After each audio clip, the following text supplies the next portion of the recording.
नमस्कार, स्वागत है आपका ईटी नाउ स्वदेश पर। मैं हूं आपके साथ पूजा त्रिपाठी और आप देख रहे हैं हमारी खास पेशकश टैक्स मंत्रा। तो 2023 भी हम देख रहे हैं कि अब धीरे धीरे खत्म हो गया है, खत्म होने ही वाला है। तो आई एम श्योर पार्टी की प्लानिंग तो आपने कर ली होगी कि आपको किस तरीके से सेलिब्रेट करना है और नए साल का स्वागत कैसे करना है। इसकी भी अच्छी तरह से प्लानिंग आपकी अभी तक तो हो ही चुकी होगी, क्योंकि अब मात्र 10-11 दिन रह गए हैं साल खत्म होने में।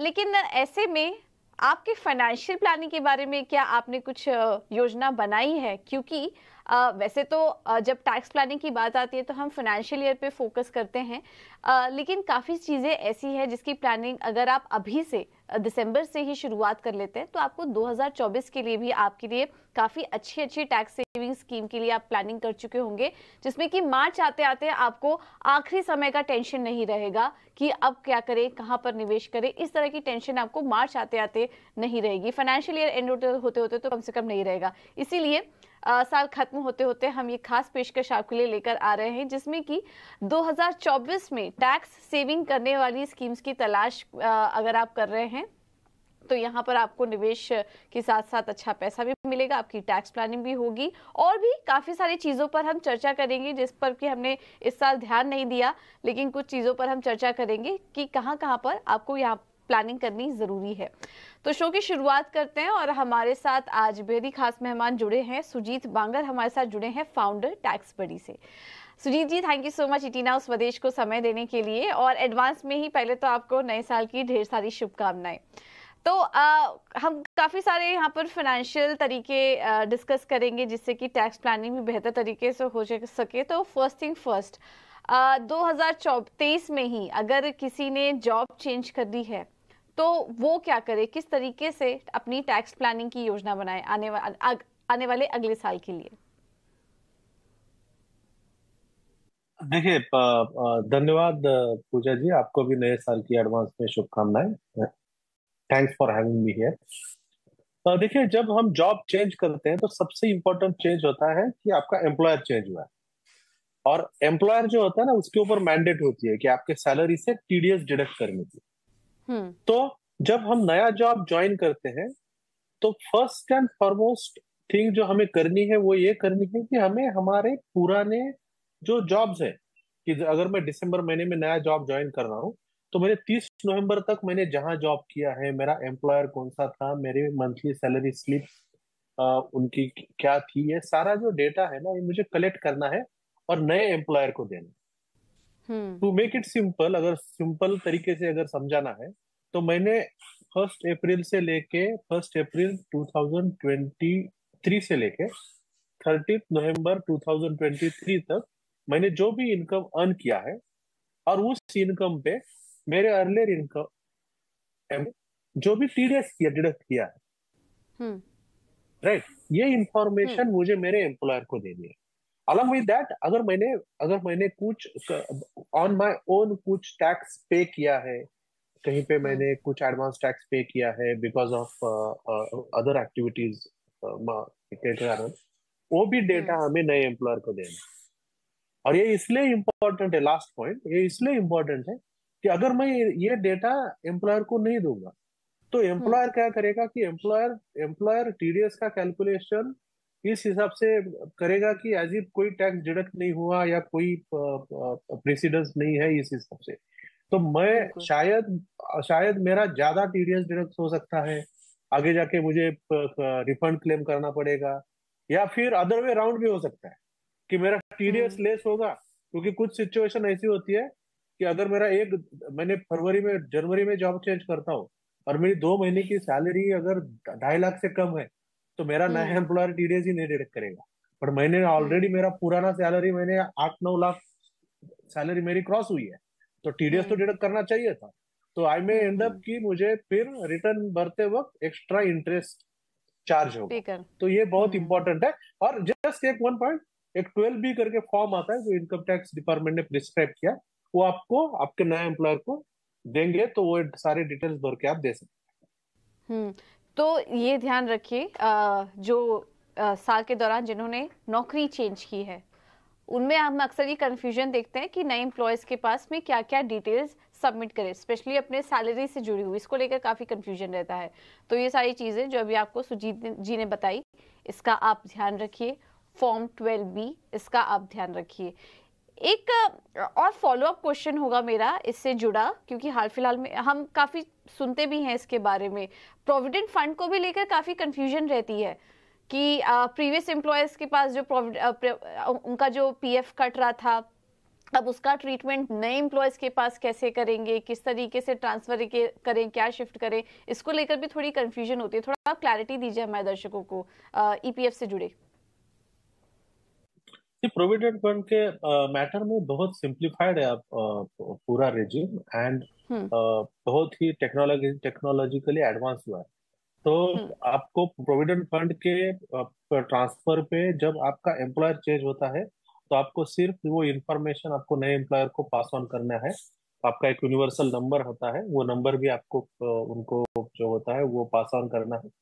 प्रोविडेंट फंड में एक चीज हमें हमेशा इंश्योर करनी है कि आपका एवरी मंथ 500 रुपए का मिनिमम आपका इन्वेस्टमेंट हो रहा है उसमें। क्योंकि जब ये जब जगत में ऐसा ना हो कि आप किसी साल में आपका कोई प्रोविडेंट फंड में इन्वेस्टमेंट मिस आउट हो जाए, तो वो एक चीज आपको ध्यान में रखनी है। अदरवाइज कोई मेजर इशू नहीं होगा जॉब ट्रांसफर में, अगर आप ये चीजें फॉलो करें। ठीक है, तो इन कुछ चीज़ों का आप ध्यान रखिए और अपना टैक्स बचाइए, ये काफ़ी इम्पोर्टेंट है, क्योंकि ऐसे में आपका टीडीएस ज़्यादा कट सकता है और उसके बाद जब आप रिफंड क्लेम करेंगे वहाँ पर आपको इंटरेस्ट भी चार्ज हो सकता है। तो अपना वहाँ पर टैक्स बचाएं और इन सब बातों का ध्यान रखिए। अब अगला सवाल, अमूमन हम ये देखते हैं कि दिसंबर से फरवरी के बीच में आपके एम्प्लॉयज आपसे एक्सपेंसेस और इन्वेस्टमेंट प्रूफ भी मांगते हैं। और सुजीत जी, ये वो इन्वेस्टमेंट प्रूफ होते हैं जो कि हम अक्सर अमूमन हम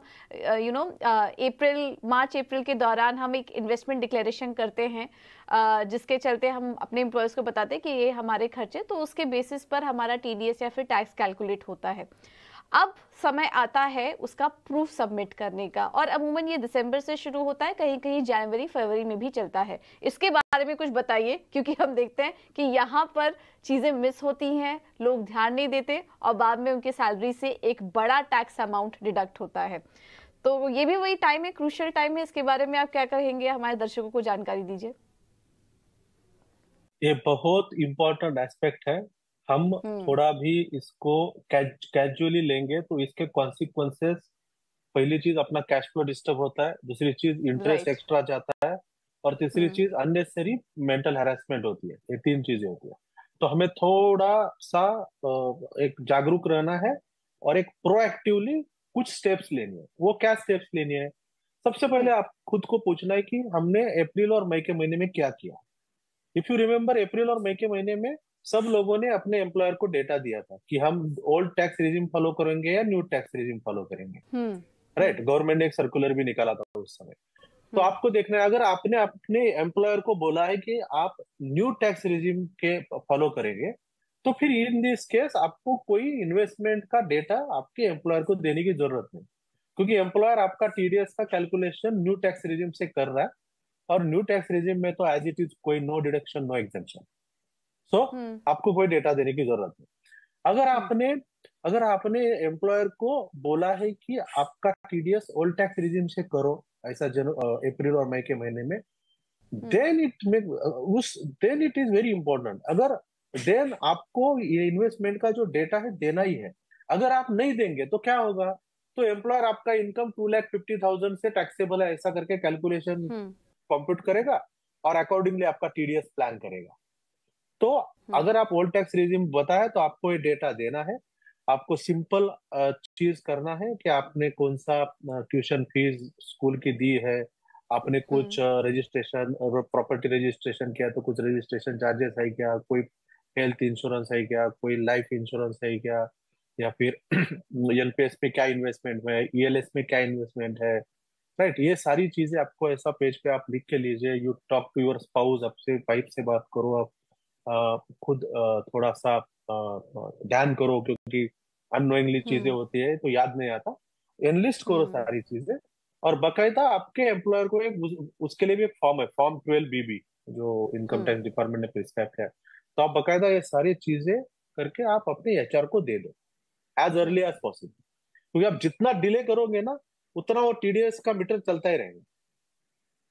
ये बहुत इंपॉर्टेंट बात है, और कुछ हम ग्राफिक्स की मदद से आपको दिखा भी रहे हैं कि ये सारी चीज़ें तो एक्सपेंसेस में हम दिखाते ही हैं, रेंट रिसीट दिखाते हैं, स्कूल ट्यूशन फी आपकी होती है, एलआईसी से जुड़े जो भी डॉक्यूमेंट्स हैं आपके, वो एक जगह आप इकट्ठा करके रख लीजिए, क्योंकि बहुत ही टीडियस टास्क है, थोड़ा समय आपको देना पड़ेगा। देखिए, पार्टी की प्लानिंग तो आपने कर ली है, लेकिन पैसे बचाने की भी थोड़ी प्लानिंग कीजिए, और थोड़ा समय आपको देना पड़ेगा। बहुत सारे रिसिप्ट होते हैं, पूरे साल भर के रिसिप्ट होते हैं, एलआईसी के डॉक्यूमेंट्स होते हैं, आपके ट्यूशन फीस अगर आप बच्चों के दे रहे हैं उसके डॉक्यूमेंट्स होते हैं, तो उन्हें एक जगह कलेक्ट कर लीजिए। और उसके बाद आप जो आपके इन्वेस्टमेंट प्रूफ है जो आपका एम्प्लॉयर्स आपसे मांग रहा है वो आप कर लीजिए, ताकि टीडीएस आपका, बहुत बड़ा टीडीएस आपका ना कटे जो अभी तक आप बचा रहे थे, जिसका डिक्लेरेशन आपने अप्रैल मई के दौरान कर लिया था। तो उसकी भी तैयारी अब आप कर लीजिए, ये बहुत ज़रूरी है। अब सुदीप जी, अगला सवाल यहाँ पर होगा हमारा बैंक रिकॉर्ड से जुड़ा, क्योंकि बैंक में भी हम काफ़ी सारे ट्रांजेक्शन्स करते हैं, हमारे फिक्स्ड डिपॉजिट होते हैं, तो उनसे जुड़े रिकॉर्ड्स किस तरीके से मेंटेन करने या करना चाहिए? देखिए, ये बहुत अच्छा सवाल है कि बैंक स्टेटमेंट जो होता है ना अपना, वो अपना एक्चुअली वो अपना रिफ्लेक्शन होता है हमारे एक्टिविटी का। जो भी हम एक्टिविटी करते हैं, हमारे सैलरी से लेके हमारा कोई स्विगी जोमेटो के पेमेंट, यूपीआई पेमेंट से लेके सारे रिकॉर्ड्स होते हैं। तो इसमें दो एस्पेक्ट्स इंपॉर्टेंट है। पहला एस्पेक्ट है टैक्स सेविंग के हिसाब से, दूसरा एस्पेक्ट है missing out on any taxable income के हिसाब से। तो पहला एस्पेक्ट मैं बता देता हूँ कि हम ड्यूरिंग अवर रेगुलर लाइफ हम बहुत सारी चीजें करते हैं जिसका जो खर्चा करते हैं या फिर जो इन्वेस्टमेंट करते हैं जिसका टैक्स सेविंग का इंसिडेंस होता है। जैसे मेरी मेरी दोनों बेटियां स्कूल जाती है, तो मैं उनका स्कूल की फीस भरता हूँ। तो स्कूल की फीस जो भरता हूँ तो वो तो बैंक से ही जाता है, और वो स्कूल की फीस जो होता है ना उसका टैक्स सेविंग इंसिडेंस है। लेकिन हमें ये समझ में नहीं आता कि स्कूल फीस का भी डिडक्शन हो सकता है और या फिर हम भूल जा सकते हैं। तो अगर हम बैंक स्टेटमेंट एनालाइज करेंगे तो हमें सारे ऐसे एक्सपेंसेस दिखेंगे, सॉर्ट आउट कर सकते हैं, और उसमें से हम पॉइंट आउट कर सकते हैं कौन से एक्सपेंसेस है कि जिनको हम टैक्स सेविंग इंसिडेंस है, कि जैसे मंथली ईयरली हेल्थ चेकअप किया है तो चलो एटीडी में वो 5,000 का डिडक्शन है, आई कैन क्लेम, वो बिल कहाँ है मैंने निकाल के रखा। तो दैट्स वाई ये बैंक स्टेटमेंट पूरा स्कैन करना इन दिस मंथ दिसंबर जनवरी में बहुत इंपॉर्टेंट है टैक्स सेविंग के हिसाब से। दूसरा दूसरा सबसे इंपॉर्टेंट चीज ये है कि हमने कुछ, हम अगर सैलरीड है तो सैलरीड को लगता है मेरा पूरा टीडीएस हो जाएगा, एम्प्लॉयर करेगा। मैं कुछ कैपिटल गेन लूंगा तो फिर समझ में लगता है कि टीडीएस मेरा एम्प्लॉयर कर रहा है, उसमें से मैनेज हो जाएगा। तो एक मिसकंसेप्शन होता है। तो बैंक स्टेटमेंट लेंगे तो पता चलेगा अरे यार मेरा तो ये 3 लाख का तो मुझे कैपिटल गेन आया है, इसके ऊपर तो कोई टैक्स मैंने पे नहीं किया, या फिर मुझे डिविडेंड आया है अर्लियर इन्वेस्टमेंट का, वो डिविडेंड पे तो अभी टैक्स डिडक्ट नहीं होता, तो मुझे उसका टोटल जो मतलब डिविडेंड पे जो है कि पहले डिविडेंड टैक्स मतलब डिविडेंड टैक्स फ्री था, तो अभी डिविडेंड टैक्स फ्री नहीं है, वो तो मुझे मेरे स्टेटमेंट में दिखाना है, तो मुझे उसका भी टैक्स कैलकुलेट करना है। तो अगर ये फिर कुछ एफडी का इंटरेस्ट जमा हुआ है तो मुझे देखना है कि उसके ऊपर कितना टैक्स आ रहा है। तो ये सब करके अगर कुछ टैक्स लायबिलिटी आ रही है तो मैं अब ये एडवांस टैक्स उसका ऑन माई ओन पे कर सकता हूँ, और जिससे मेरा इंटरेस्ट भी बचेगा और मेरा कैश फ्लो भी ठीक से हो जाएगा। इसलिए बैंक स्टेटमेंट देखना बहुत इंपॉर्टेंट है। लास्ट पॉइंट यह है कि हम ये बैंक स्टेटमेंट आप 31 मार्च को भी देखें, 30 मार्च को भी देखें, क्योंकि जो भी हम डिडक्शन क्लेम करेंगे ना वो एक्चुअली पेमेंट होना चाहिए होता है 31 मार्च से पहले। हमें इंश्योर करना है कि वो बैंक अकाउंट से तो ऑलरेडी वो इन्वेस्टमेंट हुआ है या पेमेंट हुआ है। तो बैंक अकाउंट बैंक स्टेटमेंट्स देखना इज वेरी इंपॉर्टेंट, बहुत इंपॉर्टेंट है वो।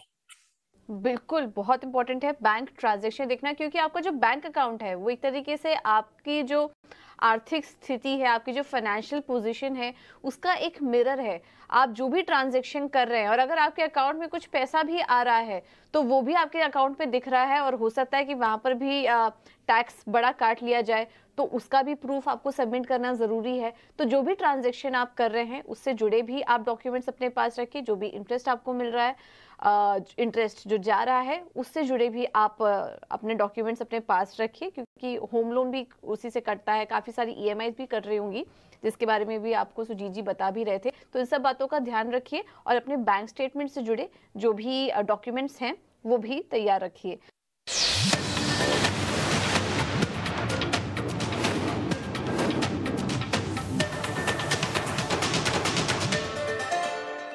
इसके बाद बात करते हैं पीपीएफ और एनपीएस अकाउंट के बारे में। इसके बारे में भी हम काफ़ी सुनते रहते हैं और टैक्स सेविंग करने के लिए ये दो काफ़ी बेहतरीन इंस्ट्रूमेंट बताए गए हैं। इसके बारे में कुछ बताइए सुजीत जी, और किस तरीके से हम अपनी टैक्स प्लानिंग इन दो इंस्ट्रूमेंट्स के जरिए कर सकते हैं। देखिए, पीपीएफ या फिर provident fund related any investment जो होता है ना, वो एक ट्रेडिशनल वे चल रहा है। आप देख रहे हैं पिछले 20-25 साल से, अगर रिटायरमेंट के लिए इन्वेस्टमेंट करना है तो बोलते हैं पीएफ का पोर्शन बढ़ाओ, पीएफ का पोर्शन बढ़ाओ। ऐसा तो पीएफ अच्छी इन्वेस्टमेंट है, उसके ऊपर आपको इंटरेस्ट रेट भी अच्छा मिलता है, रिटायरमेंट का प्लानिंग भी हो सकता है। लेकिन इसमें सबसे इंपॉर्टेंट चीज है, जैसे मैंने आपको पहले बोला कि आपको एनुअली मिनिमम 500 रुपए का इन्वेस्टमेंट होना चाहिए इसमें। तो आप उसका टेक केयर कीजिए कि आपका एनुअली मिनिमम 500, तो उसमें इन्वेस्टमेंट आप कर रहे हो, इसका एक इम्पोर्टेंस है। मेरे पास कोई भी क्लाइंट आता है या फिर कोई एडवाइस के लिए आते हैं, तो मैं उनको हमेशा बोलता हूँ कि अगर आप 20s में हैं और अर्ली 30s में है, तो आपका थोड़ा एनपीएस का पोर्शन ज्यादा होना चाहिए इसके लिए, ओके। रिटायरमेंट प्लानिंग के लिए। क्योंकि बिल्कुल। एनपीएस में बहुत ऑप्शंस आपको अवेलेबल होते हैं। आप फंड मैनेजर पे रिलाय हो सकते हैं, या फिर आप खुद भी कुछ डेट इक्विटी का पोर्शन भी आप थोड़ा एडजस्ट कर सकते हैं। ये दो तीन ऑप्शंस एनपीएस में अवेलेबल है। सबसे important aspect year and tax planning में आपको एनपीएस में ये देखना है कि आपका एटीसी का ब्रैकेट 1.5 लाख का कंप्लीट हुआ है क्या। अगर एटीसी का ब्रैकेट 1.5 लाख का कंप्लीट नहीं हुआ, और भी वो मतलब सब मिला के 1 लाख ही हो रहा है, तो आप 50,000 का एनपीएस ले लो, 1.5 लाख करो। या सब ओके। मिला के 1 लाख, 1,20,000 हो रहा है, तो 30,000 का एनपीएस ले लो, 1.5 लाख आपका कंप्लीट होगा। और इसके बाद भी आपको अगर लगता है कि और आपको टैक्स सेविंग की गुंजाइश है, मतलब और आप इन्वेस्ट कर सकते हैं लेकिन आपको टैक्स सेव करना है, तो फिर एनपीएस अगेन आपको मदद करेगा कि एटीसी के बियॉन्ड भी 50,000 का इन्वेस्टमेंट आप कर सकते हो एनपीएस में। तो प्रैक्टिकली अगर एटीसी का ब्रैकेट कंप्लीट हो गया, तो फिर भी आप एक्स्ट्रा 50,000 का एनपीएस में इन्वेस्ट कर सकते हो, वो एटीसी के बियॉन्ड 50,000 का डिडक्शन मिलेगा। तो एटीसी का 1.5 लाख और ये 50,000, तो टोटल 2 लाख का। तो एनपीएस एनपीएस को प्रॉपरली वॉच करना, मॉनिटर करना, और प्रॉपरली टैक्स प्लानिंग में उसको इनकॉर्पोरेट करना, ये बहुत इंपॉर्टेंट है। बिल्कुल। तो एनपीएस के ज़रिए आप शुरुआत कर सकते हैं, और काफ़ी इम्पोर्टेंट एज ब्रैकेट भी बताई है।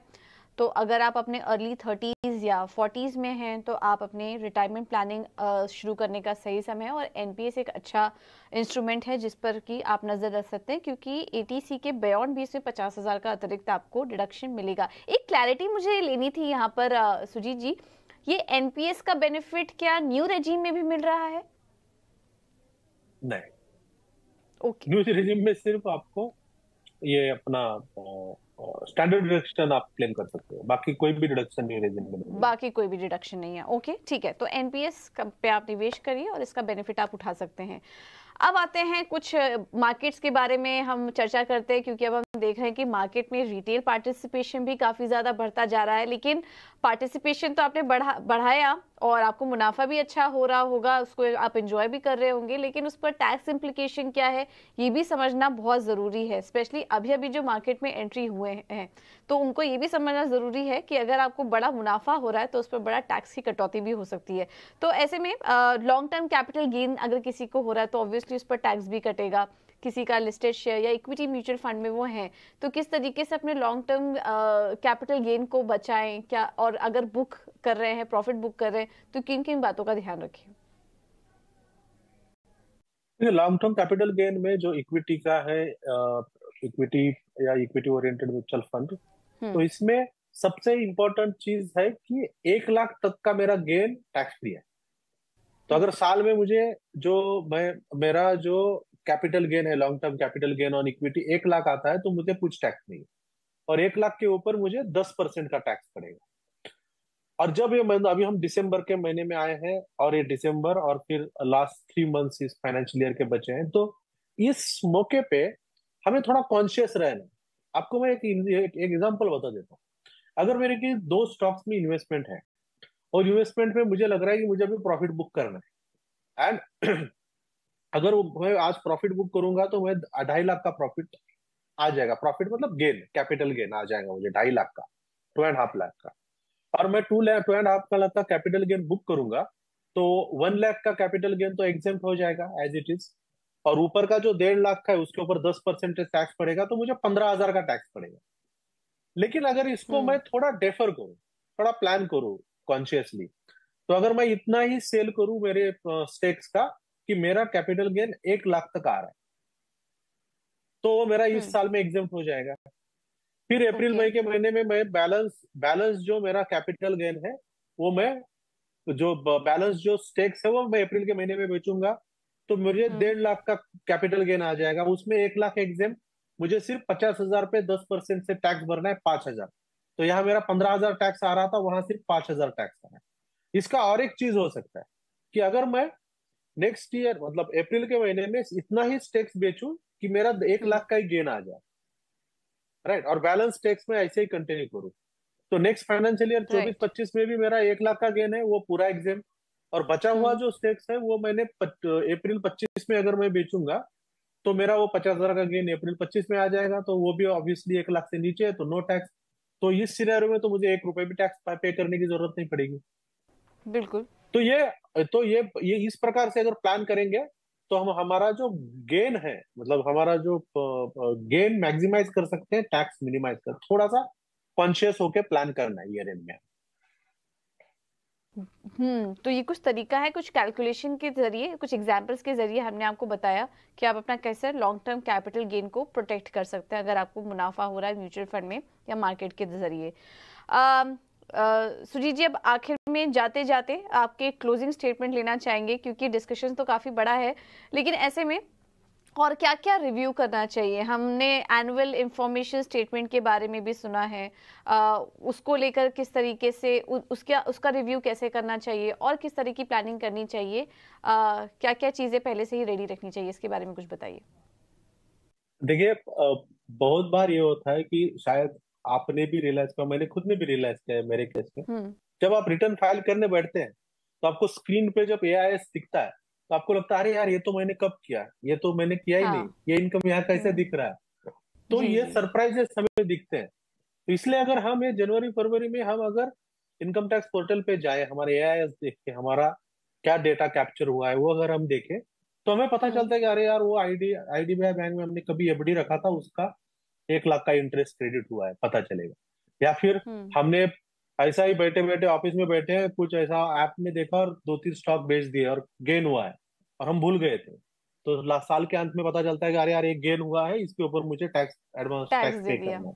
तो जी एआईएस जी। हमें देखना है, एआईएस देखो, एआईएस देखने के बाद चेक करो कि ये ट्रांजैक्शन रियली हुआ है क्या, इसमें कुछ डबल एंट्री तो नहीं। बहुत बार एआईएस में डबल एंट्री होता है, तो हमें वो रेक्टिफाई करना पड़ता है। तो ये करके अगर हम करेंगे, तो हमारा एक तो ड्यू टैक्स पे होगा, और दूसरा चीज है कि जब हम जून में जुलाई में हम जब फाइलिंग के लिए जाएंगे, तो हम वेल प्रिपेयर होंगे, क्या सही है क्या गलत है मालूम है, वी आर वेल प्रिपेयर्ड। तो टैक्स भी बचेगा, कैश फ्लो भी मैनेज होगा। ये कैश फ्लो मैनेज इसलिए मैं बोलता हूँ कि आपको मालूम है टैक्स कब पे करना है, तब आप पे नहीं किया आपने, तो आपको टैक्स हम्म। अचानक पे करना पड़ेगा फाइलिंग के वक्त, और तब आपका कैश फ्लो हम्म। डिस्टर्ब हो सकता है। तो इसलिए बिल्कुल। ये एआईएस को प्रॉपरली देखना, और अकॉर्डिंगली अपना टैक्स पेमेंट मैच हुआ है क्या, अगर नहीं हुआ है तो 15 मार्च को आप एडवांस टैक्स पे करो उसका। बिल्कुल। तो एआईएस से स्टेटमेंट ये भी रिव्यू करना बहुत ज़रूरी है, साल के अंत तक आप ये भी रिव्यू कर लीजिए, जिससे कि आपको अंदाज़ा हो जाए कि अगर आप कुछ टैक्स पेबल है तो वो कितना है, और अगर कहीं टैक्स बचाने की ज़रूरत है, कुछ ट्रांजैक्शन है जो गलत आपको दिख रहा है उसको ठीक करने की ज़रूरत है, तो वो भी ठीक कर लीजिए। अदरवाइज फिर आपके ऊपर टैक्स लाइबिलिटी एक अच्छी खासी बन सकती है, तो इन बातों का भी आप ध्यान रखिए। ऑलराइट, काफ़ी फ्रूटफुल डिस्कशन रहा सुजीत जी, काफ़ी सारी बातें हमें पता चली इस डिस्कशन के थ्रू, और हम उम्मीद करते हैं कि हमारे दर्शकों को भी काफ़ी फ़ायदा हुआ होगा, कुछ नई चीज़ें पता चली होंगी, और साल के अंत तक बेहतर तरीके से वो अपनी टैक्स प्लानिंग कर सकेंगे। इसी नोट के साथ सुजीत जी मुझे दीजिए इजाजत। बहुत बहुत शुक्रिया आपका समय देने के लिए, और दर्शकों का भी बहुत बहुत धन्यवाद हमारे साथ जुड़ने के लिए। फिलहाल इस शो में इतना ही, मुझे दीजिए इजाजत, लेकिन खबरों का सिलसिला आगे भी जारी रहेगा, बने रहिए हमारे साथ।